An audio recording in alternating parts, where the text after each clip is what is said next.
The sun over Mesquite Flats didn't just beat down. It pressed like a hand trying to snuff out anything foolish, enough to stand upright. Noon, in the square, had gone quiet, except for the auctioneer's voice and the restless stamp of horses tied to the rail. Rosa Mercer stood on the platform beside her dead father's furniture, wrists rope burned, left hand clutching a tarnished tin locket so hard the embossed rose pattern left marks in her palm. Sweat traced lines through the dust on her face. The crowd, 40 men, maybe more, leaned against posts and wagons, squinting up at her like she was livestock they couldn't afford. 50 cents, someone called. Laughter rippled through the heat. Bottle of whiskey and a mule, another offered. Silas Cade, slick-haired and smiling, held up a leather case stamped with the letters MC. Gentleman's got a mortgage here, says $847 owed. Who'll start the bidding proper? Silence, then boots on hard-packed dirt. A man pushed through, lean, sun-scorched, cavalry coat gray with dust. $2, Cole Garrison said. The square went still. $2 wouldn't buy a man decent boots. Cade's smile thinned. That's an insult, Garrison. It's all she's worth to you, Cole said, and more than you deserve.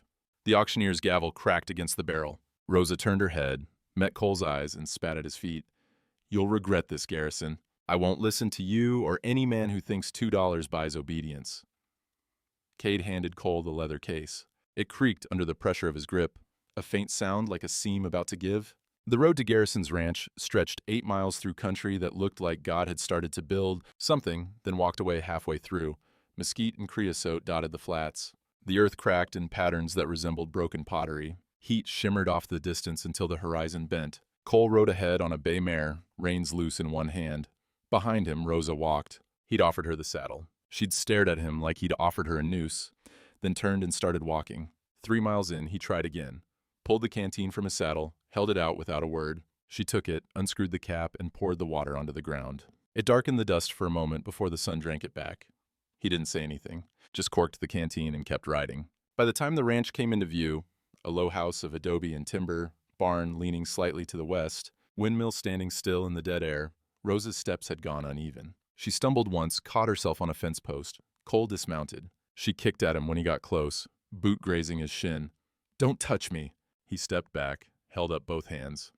Wasn't planning to. She leaned against the post, chest heaving. Sweat had soaked through the back of her father's coat, the one she'd been wearing on the platform, too big by half, sleeves rolled to her elbows. Why'd you do it? Her voice came out raw. Because someone had to. That's not an answer.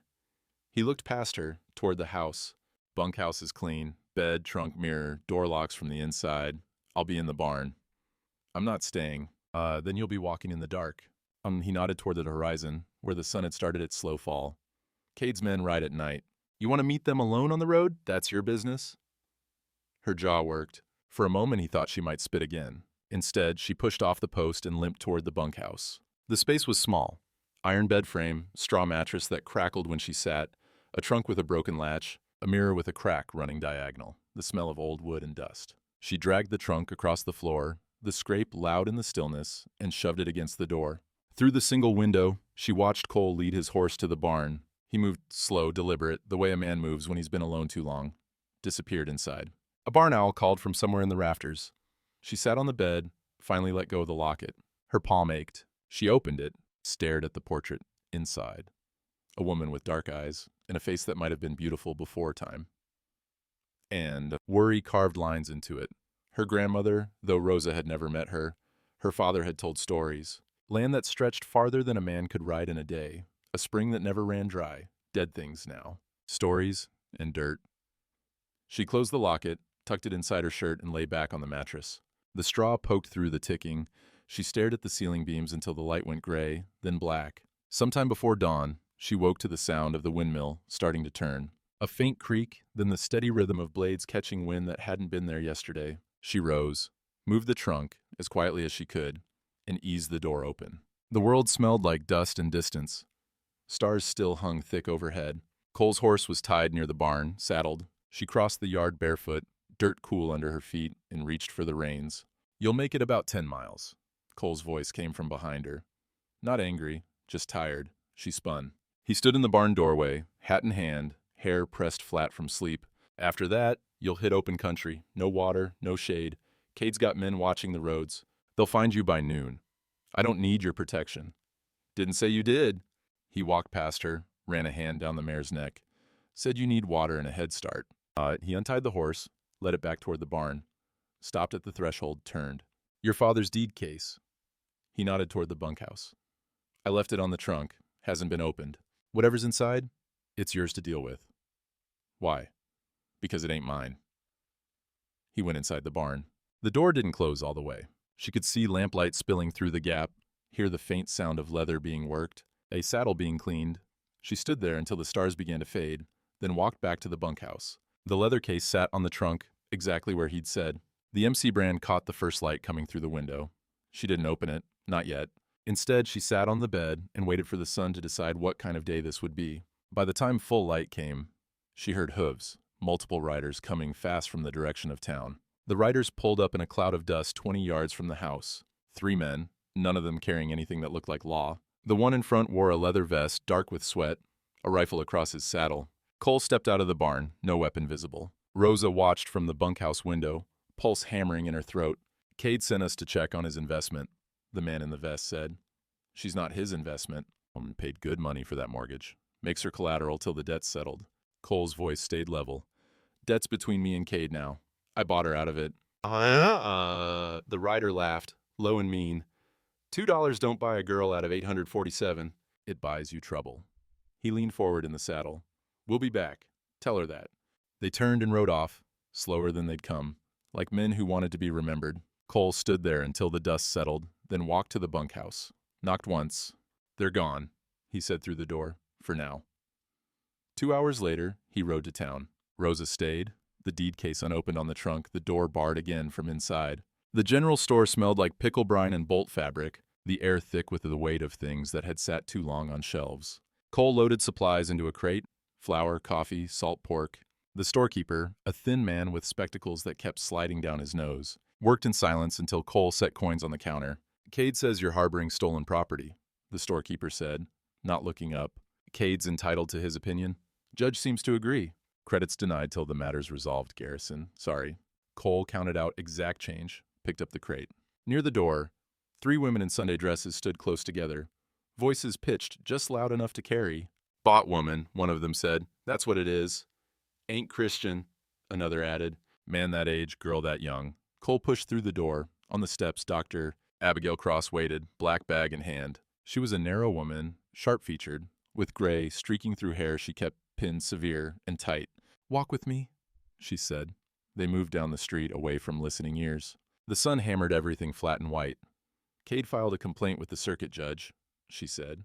Claims the girl's father owed him double what the auction brought in. Judge issued a writ. Sheriff Tull's coming for her tomorrow. Cole stopped walking. On what grounds?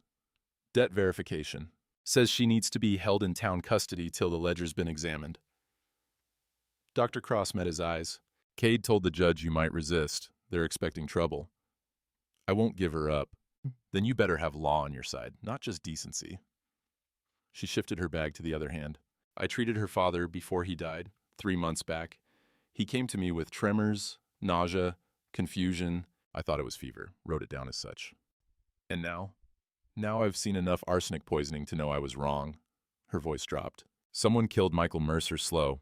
Took weeks. Made it look natural. Cole stared at her. The street sounds, wagon wheels, a dog barking, the blacksmith's hammer 2 blocks over, seemed distant, muffled. You have proof? I have notes, and a conscience that won't let me sleep. She adjusted her bag again. But notes won't stand against Cade's money. You need more than suspicion. She walked away, heels sharp against the boardwalk. Sheriff Tull arrived at the ranch the next afternoon, the writ folded in his vest pocket. 2 deputies flanking him on tired horses. He was a heavy man, face red from sun and whiskey, badge pinned crooked on his shirt. Cross rode behind them, uninvited. Rosa stood on the bunkhouse step when they dismounted. Cole came out of the barn, slow and deliberate. Tull unfolded the writ. Miss Mercer, you're to come with me to town. Debt verification by order of Judge Pemberton. I'm not going. Wasn't a request. Tull glanced at Cole. You want to do this the hard way, Garrison? I want to see proof of debt, legal proof. Judge says it's legal, that's good enough? Dr. Cross stepped forward. It shouldn't be. She looked at Rosa. Your father didn't die of fever, child. I wrote it wrong in my notes, but I'm writing it right now. She pulled a folded paper from her bag, handed it to Cole. Medical opinion, dated today.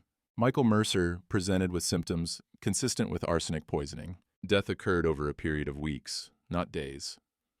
Rosa's breath caught. The world tilted. Papa was... She couldn't finish. Murdered, Dr. Cross said, slow and deliberate. Tull's face darkened. That's a serious accusation, Doctor. It's a serious crime, Sheriff. Rosa turned on Cole, voice breaking into something sharp and wild. You bought a dead man's daughter from his killer. You stood there in that square and gave him money, and now you want me to believe you're different. She backed toward the bunkhouse.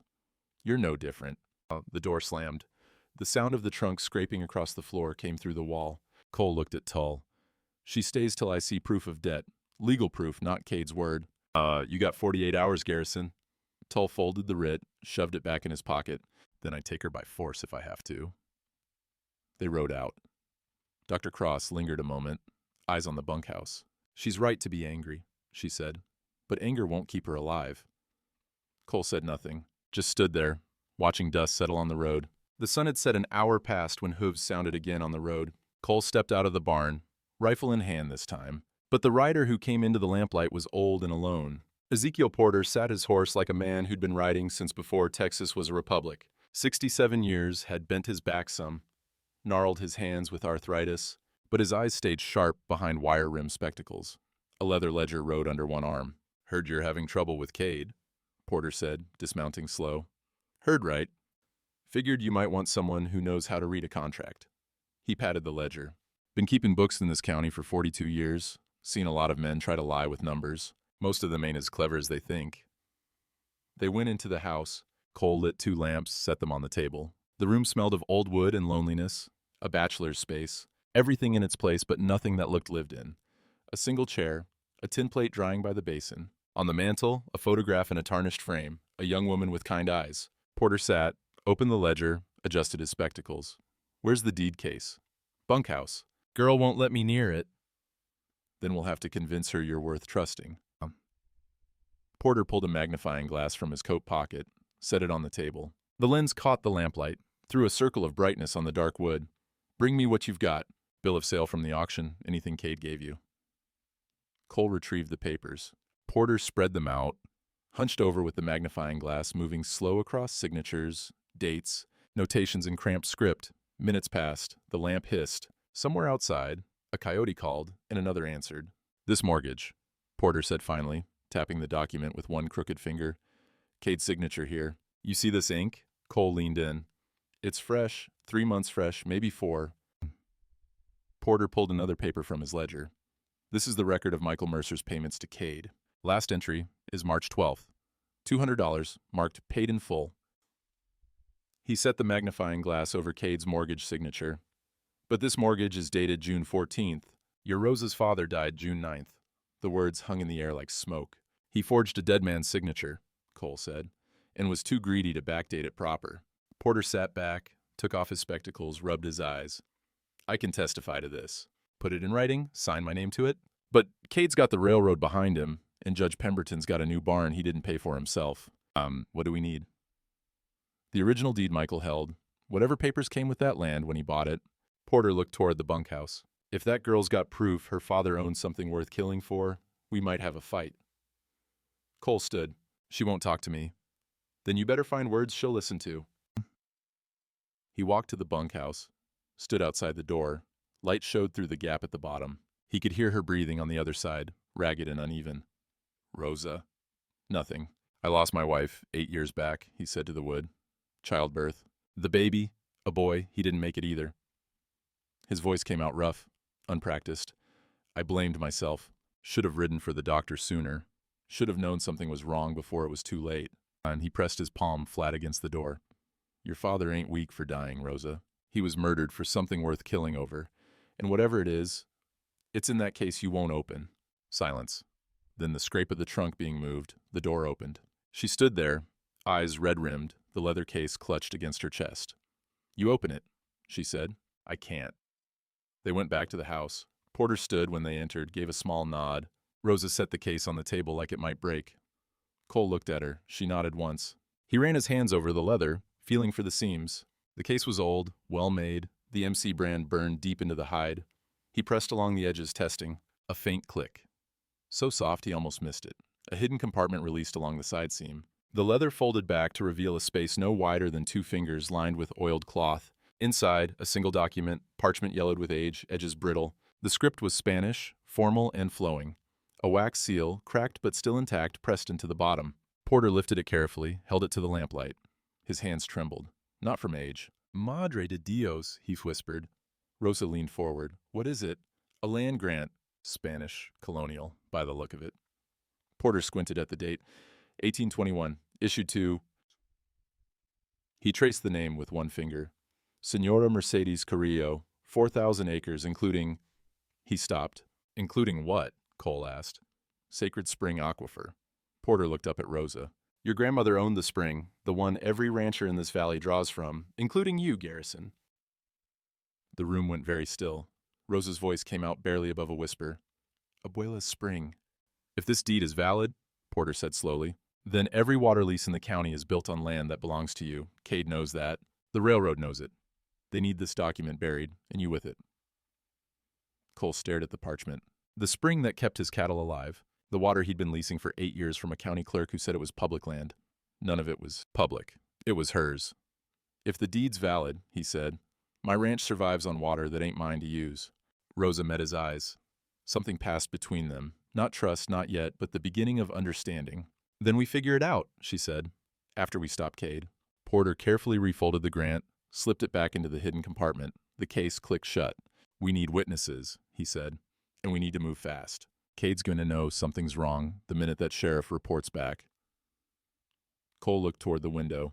Past the lamplight, the darkness stretched empty and vast. 48 hours, Huddy said. That's what Tull gave us. Rosa's hand went to the locket at her throat. Then we don't waste them. The riders came just after midnight. Not Tull this time. These men wore no badges, carried no writs, just guns and torches and the kind of silence that precedes violence. Cole heard them first. The muffled sound of hooves on dirt, someone's hushed curse when a horse balked. He rolled out of the barn loft, grabbed his rifle, and crossed the yard in a crouch. The bunkhouse door opened before he reached it. Rosa stood there, already dressed, the deed case under one arm. How many? She whispered. 2, maybe 3. A torch flared to life near the fence line, then another. The orange glow pushed back the darkness, turned the ranch yard into a stage. Silas Cade's voice carried across the distance, smooth and unhurried. Garrison, we need to talk. Cole stepped into the light, rifle lowered, but ready. Rosa stayed in the doorway behind him. Cade sat his horse easy, flanked by 2 men Cole didn't recognize. Hired guns, by the look of them, worn leather, eyes that had seen too much and stopped caring. A third man held both torches, his face hidden in shadow. Little late for a social call, Cole said. Business won't wait. Cade's smile caught the firelight. Heard you found something interesting in that case. Something Spanish, maybe, something old. Cole said nothing. Here's my offer, Cade continued. I marry the girl. File the grant legally in both our names. We split the water rights, 50-50. You keep your lease at half price. I sell the rest to the railroad. Everybody wins. Except her. She's 19 and broke. I'm offering her a future. Cade leaned forward in his saddle. Otherwise, I tell the railroad, you're squatting on their future property. They'll have you run off by week's end. And the girl goes back to town, custody, where accidents happen. And the torchlight flickered. Cole felt Rosa tense behind him. She's not for sale, Cole said. Not for $2. Not for your empire. Cade's smile died. Then you both hang for theft when I'm done. 48 hours, Garrison, that's all the mercy you get. He turned his horse. The hired guns followed. The man with the torches threw them into the dirt and rode after them. The flames caught dry grass, spread fast. Cole stamped them out while Rosa watched from the doorway, knuckles white on the deed case. He'll kill us, she said, like he killed Papa. Not if we move first. By dawn, Cole had saddled both horses. Porter rode in as the sun crested the horizon, his face gray with exhaustion. Circuit Judge in Austin got my wire, he said. He's riding in for an emergency hearing, 2 days from now. We don't have 2 days. We do now. Judge Harlan don't answer to Cade or the railroad. He answers to law. Porter dismounted, handed Cole a folded paper. But Cade's going to fight dirty. I'd bet money he's already spreading stories in town.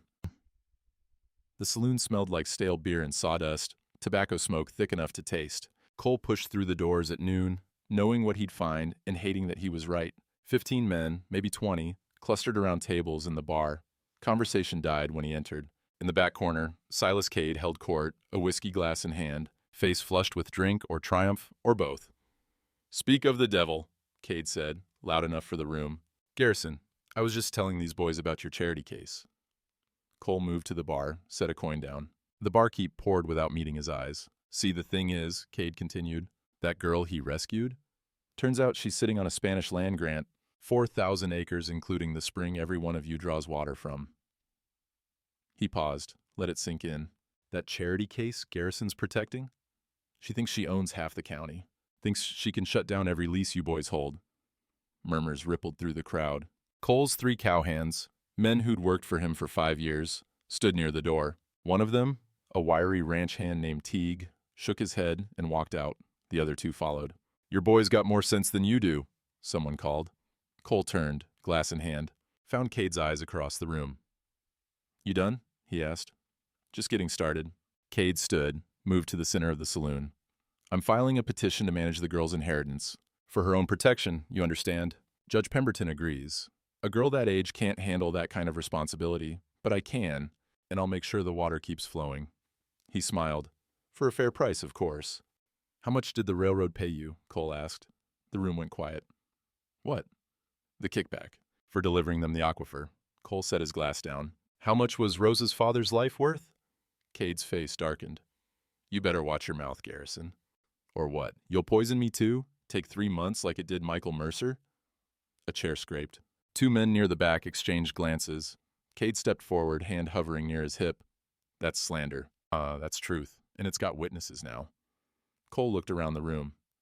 "You all know Michael Mercer. Honest man, paid his debts, shared his water free, like his mother did before him. Then he turns up dead, and suddenly Cade's got a mortgage nobody ever heard of." He pulled the paper Porter had given him from his coat. Dated 5 days after Mercer died. Signed in fresh ink. He tossed it on the nearest table. No one moved to pick it up. "Circuit Judge Harlan's riding in for a hearing day after tomorrow," Cole said. "Public record. Anyone who wants the truth can come hear it." He walked toward the door. Behind him, Cade's voice rose, sharp with something that sounded like fear wrapped in fury. "You think one judge changes anything?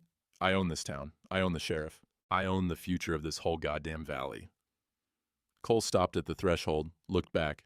"You own lies, Cade, and lies don't hold when the light hits them." He walked out into the sunlight. Down the street, he could see his cowhands loading their gear onto a wagon. Teague met his eyes, looked away. Cole mounted his horse and rode back to the ranch alone. Rosa was waiting in the yard, the deed case at her feet. She'd heard the hooves, just 1 horse returning instead of 4. "They quit," she said. "Not a question. They quit. So we have no one." Cole dismounted. "We got Porter. We got a judge who answers to law instead of money. And we got the truth." She picked up the case, held it against her chest like armor. "They think I'm stealing from them, that I'm the enemy. They think what Cade tells them to think." He met her eyes. 2 days, Rosa. We hold for 2 days, and we fight this in daylight with witnesses." She looked toward the horizon, where dust from Cade's riders still hung in the air. "And if daylight ain't enough?" He didn't have an answer for that. The forge behind the barn hadn't been used in months. Cole cleared the ash, stacked mesquite wood, and worked the bellows until the coals glowed orange. The smell of smoke drifted across the yard, sharp, clean, the scent of something being made ready. Rosa watched from the corral fence, the deed case beside her. "What are you doing?" "Teaching you something useful." And he pulled his branding iron from where it hung on the wall. A simple design, the letters GR worked into the metal, set it in the coals. Every rancher marks what's his. Not because he don't trust folks, but because trust needs proof when trouble comes. She climbed down from the fence, moved closer, the heat pushed against her face. "I don't own cattle. You own land, and land's worth more." He pulled a scrap of leather from the workbench, tossed it to her. "Your grandmother's brand was MC, Mercedes Carrillo. That mark meant something once, meant water flowed free, meant a promise kept." He met her eyes. "Might be time it meant something again." He handed her a smaller iron, one he'd used for detail work, showed her how to heat it, how to test the temperature against wet leather, how to press with enough force to burn but not tear. Her first attempts were clumsy. The M came out crooked, the C too shallow, but she kept at it, sweat beading on her forehead, jaw set with concentration. By the 4th try, the brand was clean, clear, MC burned into leather like it had always been there. "Good," Cole said. "Now, the case." She looked at him, then at the deed case sitting on the workbench. Understanding dawned. If Cade takes it, she said slowly, he'll know it's marked. He'll know it's claimed? Cole pulled his branding iron from the coals, tested it against a wet rag. The hiss and steam. But we do it right. Your mark over mine. Shows the land passed proper that I ain't holding what's yours. She picked up her iron, held it to the heat. When it was ready, Cole positioned the deed case on the bench, held it steady. Rosa pressed the MC into the leather beside the old brand. The smell of scorched hide filled the air. When she lifted the iron, her grandmother's mark sat there. Bold, permanent, undeniable. Why are you helping me? The question came out quiet, almost lost in the forge's crackle. If I win, you lose your water. Your ranch dies. Cole set his iron aside, looked at her straight. Dignity ain't negotiable. Water we'll figure out together. Something shifted in her face. Not trust, not yet, but the possibility of it. That afternoon, they rode to the church at the edge of town. The building was small, whitewashed adobe, with a bell tower that leaned slightly east. Reverend Ansel Holt was tending the small garden beside the steps, pulling weeds from around tomato plants that looked half dead from the heat. He straightened when they approached, wiped dirt from his hands on his trousers. Wire-rimmed spectacles caught the sun. 50-some years had weathered him into something lean and sturdy, like wood left to cure. Miss Mercer, he said. Mr. Garrison. Need your help, Reverend, Cole said. Records help. They followed him inside. The church was dim and cool, smelling of old hymnals and beeswax. Holt led them to a back room where shelves sagged under the weight of ledgers and record books, some bound in leather so old it had gone brittle. Catholic or Protestant? Holt asked. Catholic, Rosa said. My grandmother, Senora Mercedes Carrillo. Holt's eyebrows rose. The water woman. I've heard stories. He ran his finger along the spines, pulled down a ledger dated 1799 to 1825. Spanish missions kept better records than most. If your grandmother was baptized, married, or buried in this valley, it'll be here. He set the book on a small table, turned pages carefully. Dust motes drifted in the shaft of light from the high window. The pages whispered, brittle as secrets. Here, he said finally. 1800, March 7th. Baptism. Mercedes Lucia Carrillo, daughter of Don Fernando Carrillo and Doña Isabel Reyes. He traced the entry with one finger. And here, 1820, June 12th. Marriage to Diego Salazar. Another page. 1853. Death. Buried on her own land by the spring. Rosa leaned over the book, eyes scanning the cramped Spanish script. Her hand went to the locket at her throat. This proves lineage, Holt said. Your father was Michael Carrillo Mercer. Carrillo was his mother's name. That makes you direct blood heir. He looked up at Cole. Texas law in 1840 recognized Spanish land grants, provided the heir could prove unbroken chain of custody. Can you testify to this? Cole asked. I can, and I will. Holt closed the book carefully. But testimony needs a forum. You'll have to petition for a public hearing, and Cade controls Judge Pemberton. The circuit judge is coming, Rosa said. Day after tomorrow. Holt nodded slowly. Judge Harlan, good man. Answers to law, not money. He pulled another, smaller book from the shelf. I'll bring the baptismal records, the marriage certificate, the burial notation, chain of custody, written in ink that's older than Texas statehood. He paused, looked at Rosa with something like sympathy. Child, this won't be easy. Standing up in front of the whole town, claiming what's yours, there'll be men who hate you for it. Men who've built their lives on water they thought was free. It was free, Rosa said. My grandmother gave it free. My father tried to do the same. Her voice hardened. Cade's the one who wants to sell it. Then make sure they understand that, Holt said. Make sure they see you're not taking anything away. You're giving it back. They rode home in silence, the record book wrapped in oilcloth and tucked in Cole's saddlebag. The sun had started its descent, painting the sky in shades of copper and rust. At the ranch, Rosa dismounted and stood for a long moment looking at the bunkhouse, the barn, the house where Cole lived alone with his ghosts. Thank you, she said. Cole nodded. Didn't make a show of it. She walked to the bunkhouse, then stopped at the door, turned back. When this is over, if we win, I'm sharing the water. Free like Abuela did, no leases, no money. And she met his eyes. That means you're not paying me for what you're using. We're partners. Equal. He studied her for a moment, then stepped forward, held out his hand. Partners, he said. She took it. Her hand was small in his, calloused from work, warm from the day's heat. They shook once, firm and deliberate. Equal, she said. They stood there in the fading light. Two people who'd started as buyer and bought, now bound by something neither had words for yet. The forge had gone cold, but the smell of smoke still lingered in the air. The smell of something being forged, shaped, made permanent. In the distance, a coyote called. The windmill turned slowly, blades catching the last of the sun. Tomorrow the fight would begin in earnest. But tonight, for the first time since her father died, Rosa felt something other than fear and grief. She felt the weight of a promise, and the possibility that promises sometimes could be kept. Dr. Abigail Cross arrived before noon the next day, her buggy raising dust as it rattled up the road. She climbed down stiffly, black bag in one hand, a basket covered with cheesecloth in the other. Rosa met her at the porch. The doctor's face was drawn, tired, in a way that had nothing to do with the heat. "Brought you bread," Dr. Cross said, setting the basket down. And a warning. They sat on the porch steps. Inside the basket, half a loaf, still warm, and a jar of preserves. The smell of yeast and sweetness cut through the dust. "Cade's been busy," Dr. Cross said. "Spreading a different story now. Says you and Garrison are—" She paused, chose her words carefully. "Involved, romantically, that you're living here as more than a ward." Rose's jaw tightened. "That's a lie." I know, but lies don't need truth to do damage." The doctor pulled a pressed flower from her bag. A small desert bloom, petals still holding color. "The church ladies won't testify if they think there's moral failing, and without their support, you lose half the town before you even speak. Let them think what they want. That's pride talking, child, and pride won't win a hearing." Dr. Cross set the flower in Rosa's hand. "But there's one woman who'll stand with you regardless, me." Rosa looked at the flower, then at the doctor's weathered face. "Why?"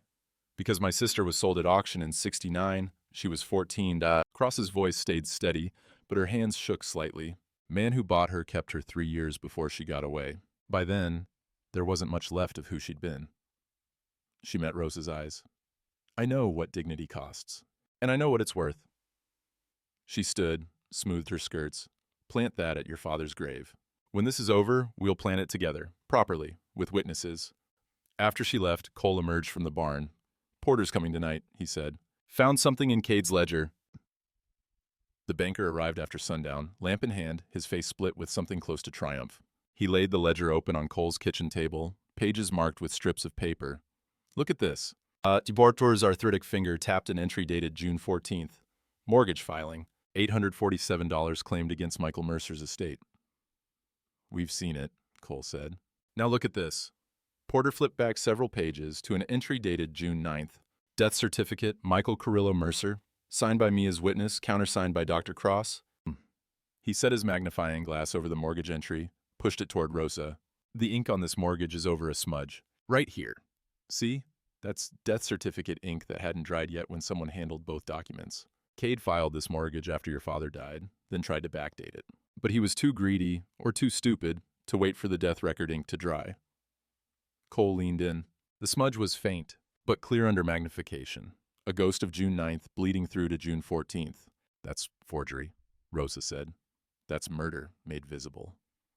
Porter closed the ledger with satisfaction. "I sent a wire to Judge Harlan in Austin this morning. Told him what I found. He's riding in tomorrow, arriving by evening. Hearings set for dawn the day after, emergency land registry dispute. Cade can't stop it. Judge Harlan don't answer to Cade, the railroad, or Judge Pemberton." As Porter allowed himself a small smile. "He answers to law, real law, not the bought kind." Rosa stood, moved to the window. Outside, darkness had swallowed the ranch. Only the lamp glow pushed back against it. What if the judge sides with Cade anyway? Her voice was quiet. "Money talks louder than ink." "Then we make sure the whole town's watching," Porter said. "Witnesses are louder than bribes, and I intend to make a lot of noise." He left an hour later, the ledger under his arm like a weapon. Rosa and Cole sat in silence after he'd gone. The lamp burned low. Outside, the windmill creaked its slow rhythm. "You should sleep," Cole said finally. "Can't." And she turned from the window. "Every time I close my eyes, I see Papa at that auction." See Cade's smile when the gavel came down. "Your father was murdered for what he wouldn't sell." Cole's voice was rough. "That makes him stronger than Cade'll ever be. Strong don't stop poison. No, but truth might." He stood, moved to the mantel where the photograph of his late wife sat, touched the frame lightly. "I told you I lost her. What I didn't say was that I stopped living after. Just existed. Worked the ranch, paid the leases, waited for time to finish what grief started." He turned back to Rosa. "Then you stood on that platform, and I saw someone who hadn't quit yet. I hadn't let them break her.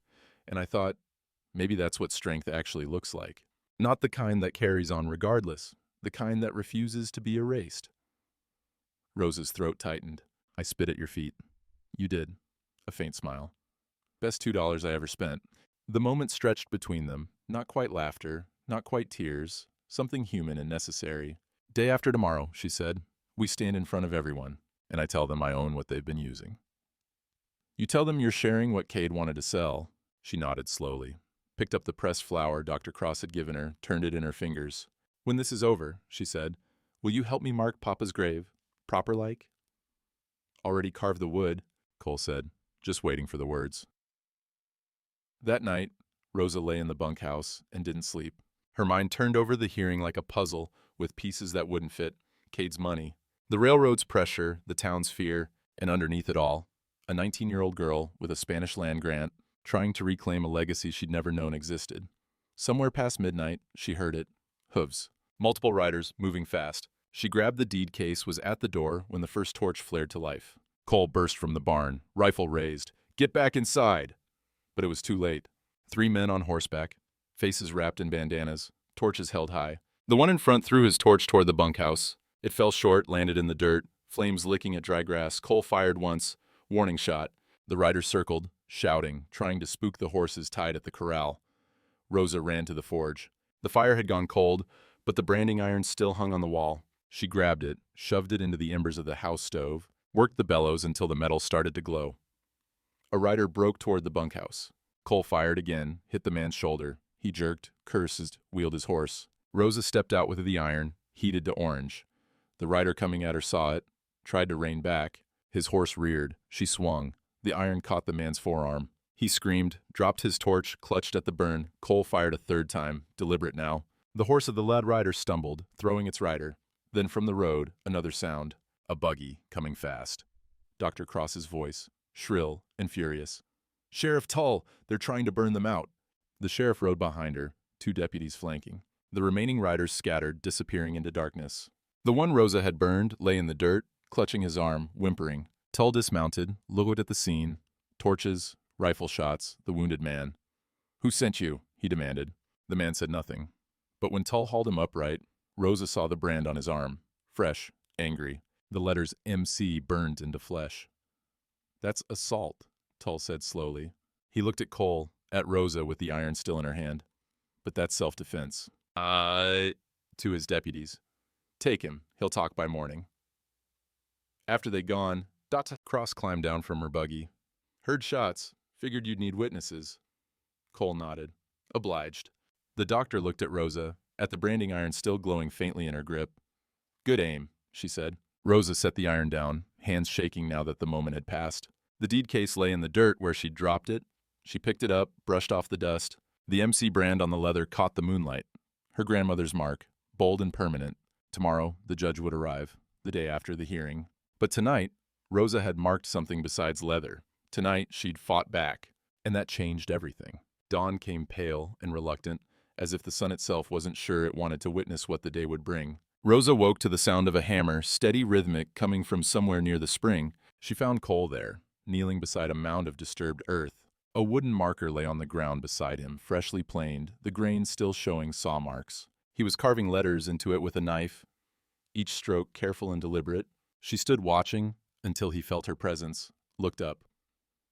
Couldn't sleep, he said by way of explanation. The marker read, Michael C. Mercer. What are you putting underneath? She asked. He set down the knife. Thought you might want to choose. She knelt beside him.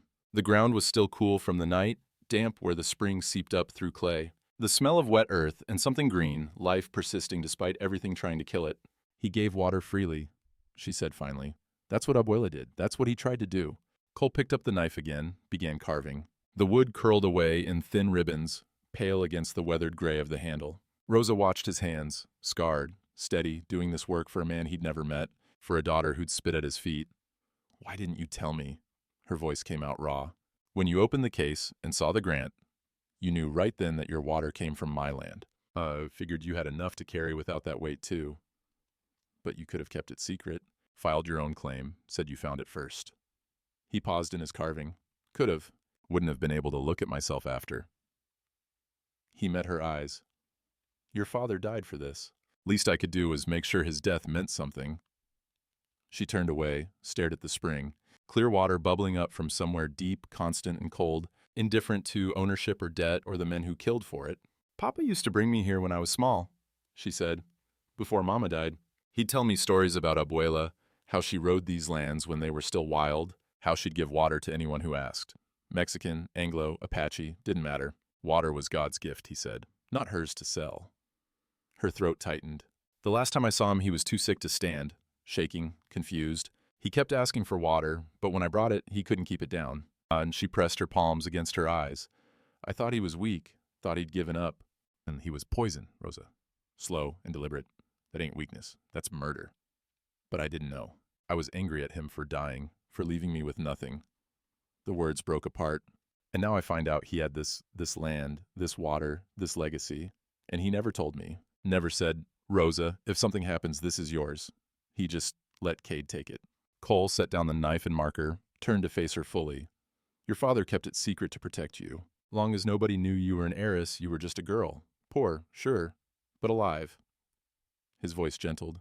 He was dying slow, probably knew it, and he made a choice.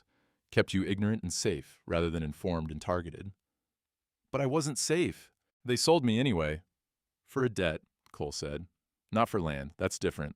He gestured toward the spring. This would have gotten you killed outright. The railroad don't auction what they want buried. They just bury it. She turned that over, the weight of it settling. He was protecting me, she said slowly. Even dying, even knowing what Cade was doing, he kept the secret. Best way he knew how.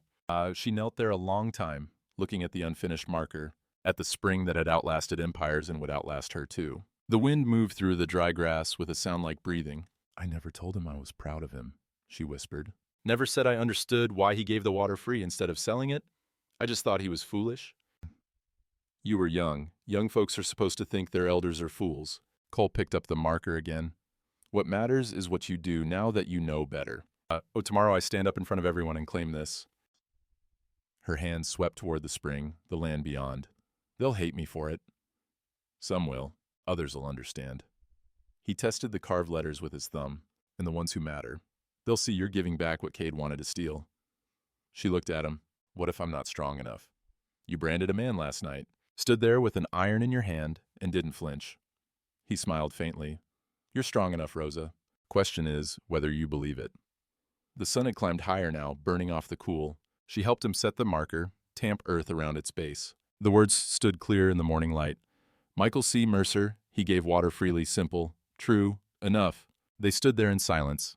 Two people at a grave, the spring running constant beside them. When this is over, she said, I'm giving the water free, like Abuela, like Papa tried to. I know. That means you don't owe me anything. No rent, no debt. She turned to him. We're partners, equal. He held out his hand. She took it, and they shook over her father's grave. A promise made in daylight, with the spring as witness. When they started back toward the house, Rosa paused, looked at Cole. If we lose tomorrow, we won't. But if we do, if Cade wins, or the judge rules against us, or then we appeal, we fight. His voice hardened. And if law won't give you justice, we find another way. But you don't lose that land, Rosa, not while I'm breathing. Something in her chest loosened. Not trust, not fully, but the beginning of it. The kind that's earned through hammers and grave markers and promises kept. They walked back to the ranch together, the sun at their backs, the day stretching ahead with all its uncertainty. That night, the riders came again.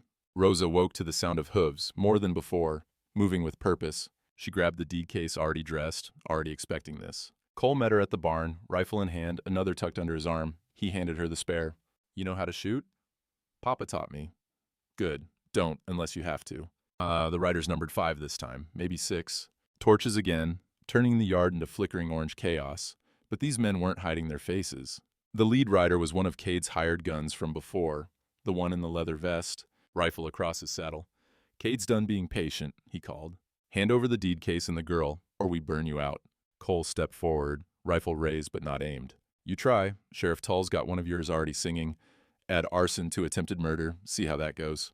Sheriff ain't here now. No, came a voice from the darkness. But I am. Dur. Cross stepped into the torchlight, shotgun in her hands. Behind her, Reverend Holt. And behind him, slowly, hesitantly, 3 townsmen, then 4, then 6.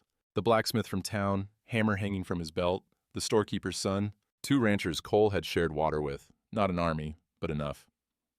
This stops here, Dr. Cross said, voice carrying across the yard. You ride back to Cade and tell him justice comes at dawn. With witnesses, the hired gun looked at the gathering, did the mathematics of violence, and found the numbers poor.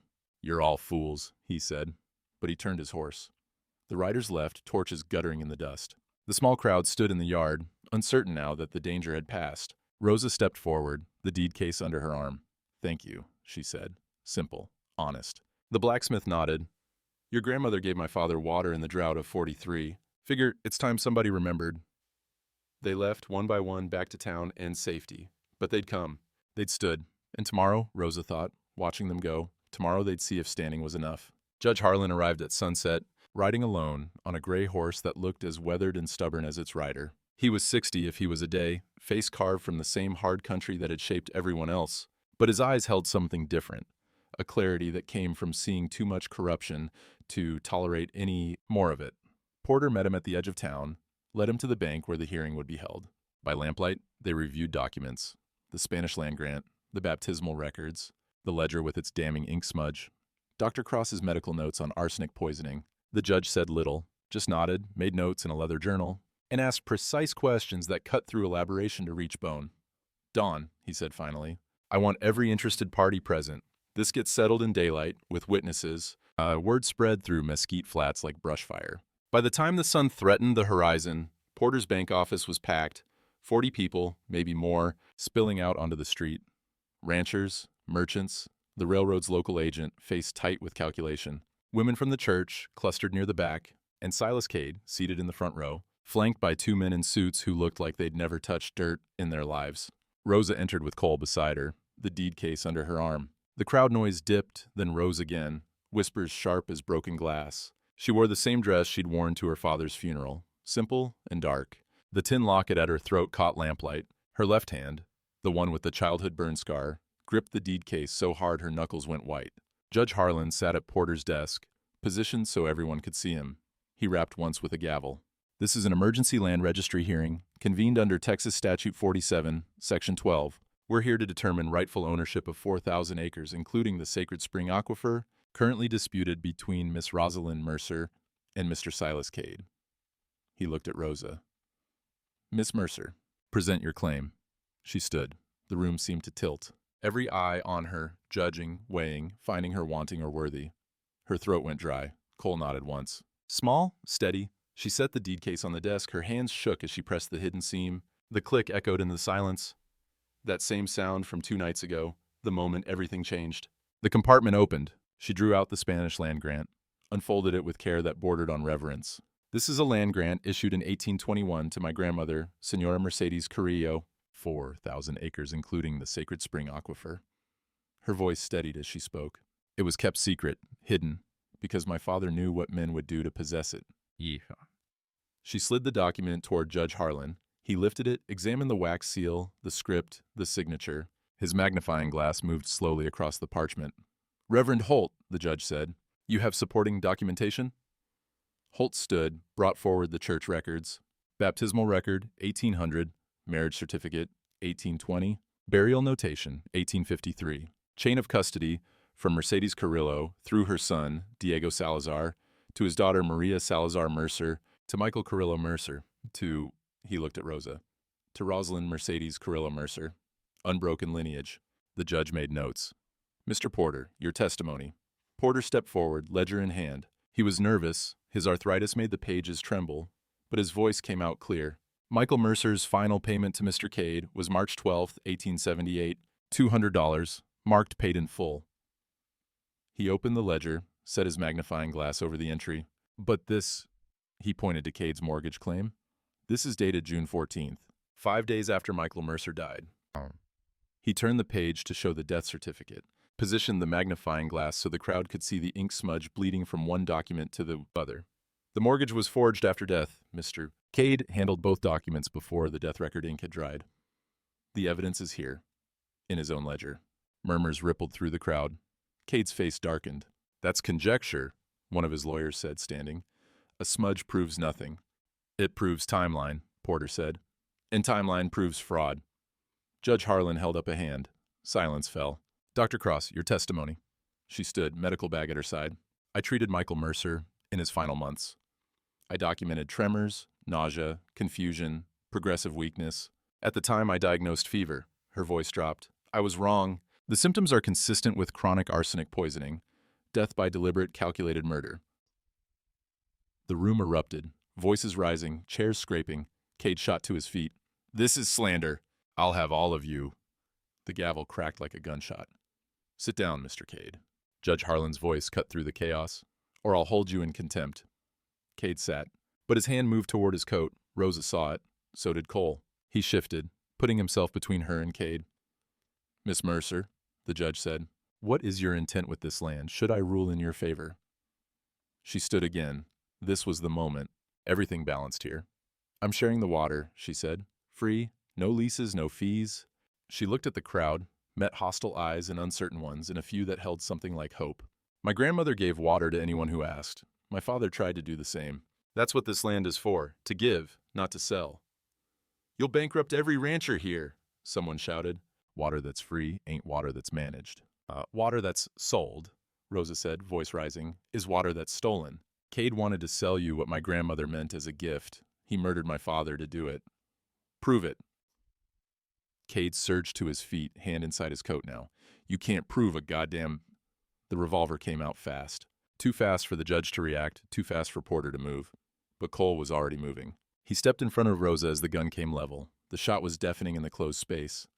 It missed. Cade's hand shook, rage or fear or guilt, and the bullet buried itself in the wall behind them. Sheriff Tull tackled Cade from the side, both men crashing into chairs. The gun clattered across the floor.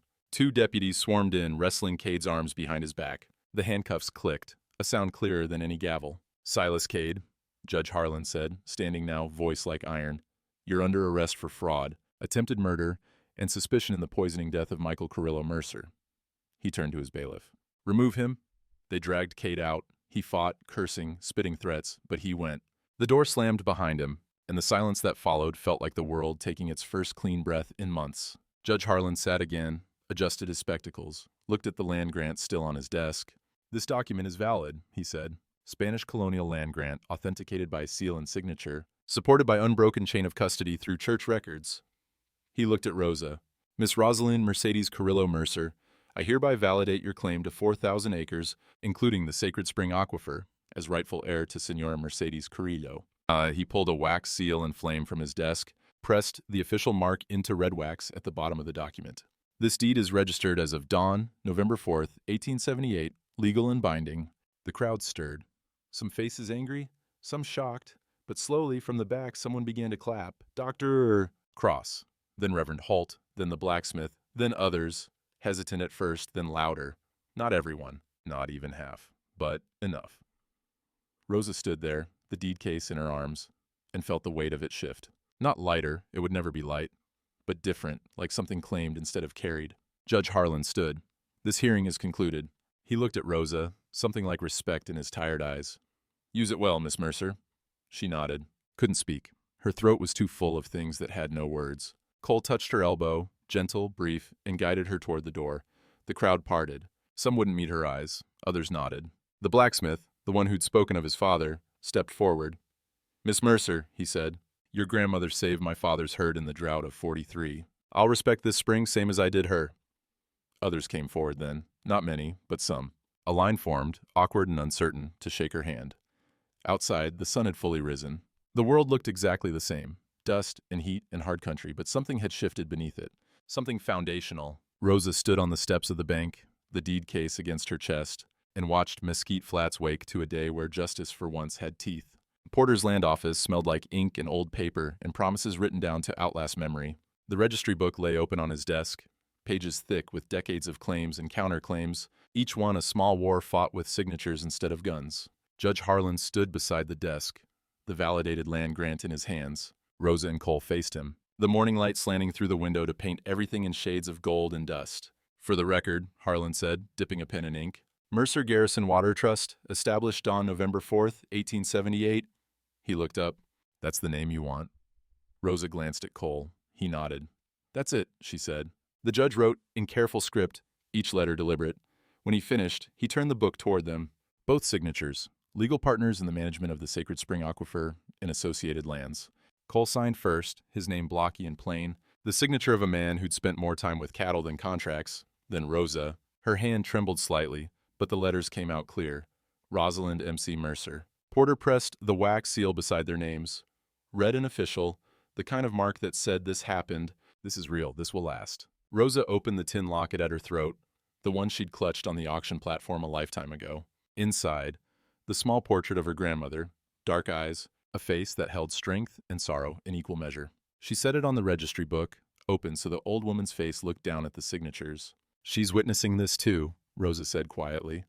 Porter's eyes misted. He touched the locket gently, then closed the book with care. "This'll outlast us all," he said. Outside, a small crowd had gathered. Not the angry mass from the hearing, but something different, cautious, uncertain. The blacksmith stood at the front, hat in his weathered hands. Behind him, two ranchers Cole recognized, a few townspeople, Dr. Cross, Reverend Holt. The grizzled blacksmith stepped forward when Rosa emerged. "Miss Mercer," he said, voice rough with something that might have been emotion. "Your grandma gave my father water in the drought of '43, saved his herd, saved his life. Near enough." He looked at the ground, then back up. "I'll respect this spring same as I did her, and I'll make sure others do too." A rancher moved forward, old enough to remember. Mercedes Carrillo never turned away a man with thirsty cattle. Not Mexican, not Anglo, not Apache. He met Rosa's eyes.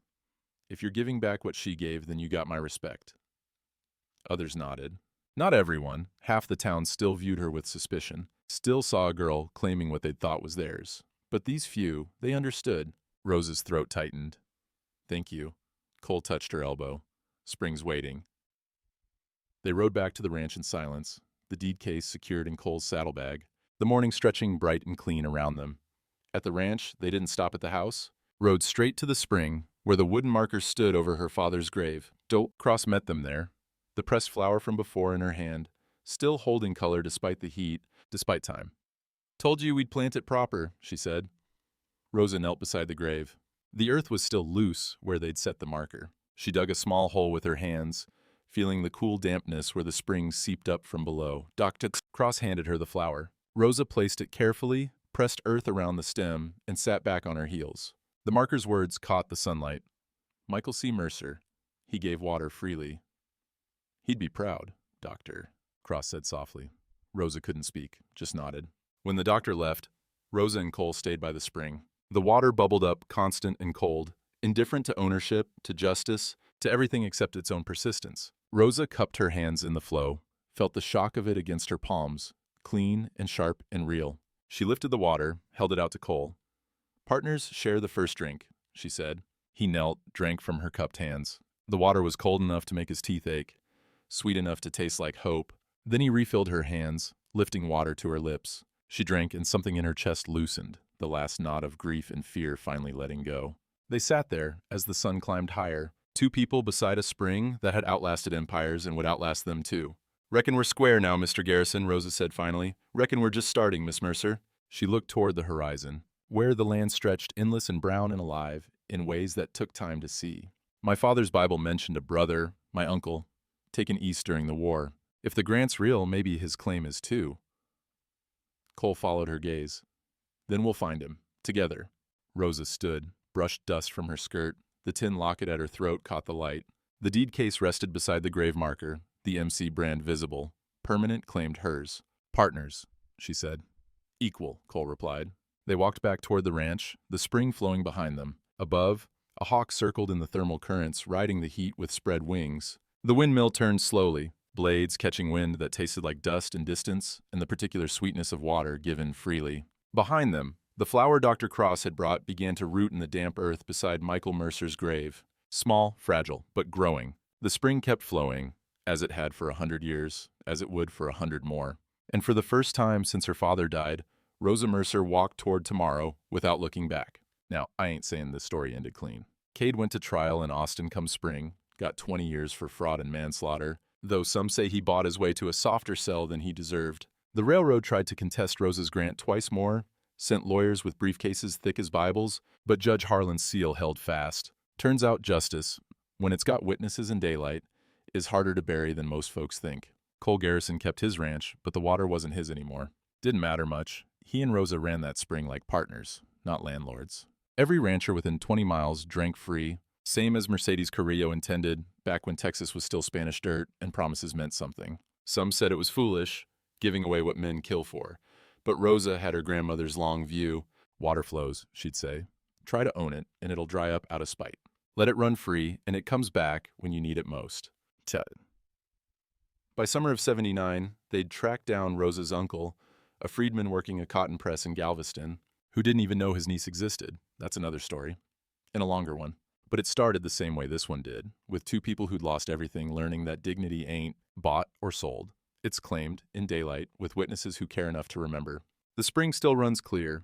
They say if you drink from it at dawn, you can taste something besides minerals. Mercy, maybe. Or the kind of justice that outlasts the men who tried to corrupt it. I don't know about that, but I do know this. Some debts can't be paid in silver dollars. They're paid in springs that keep flowing, and names carved on wooden markers, and partnerships that outlast the people who tried to break them. Rosa kept that tin locket her whole life. When she died, old, respected, surrounded by kin, she'd gathered like rain in a barrel. They buried it with her. Right beside her father's grave by the spring, the marker still stands, the water still flows. The land remembers what men forget, and the sun, like her grandmother promised, never really dies. It just rests, then rises again,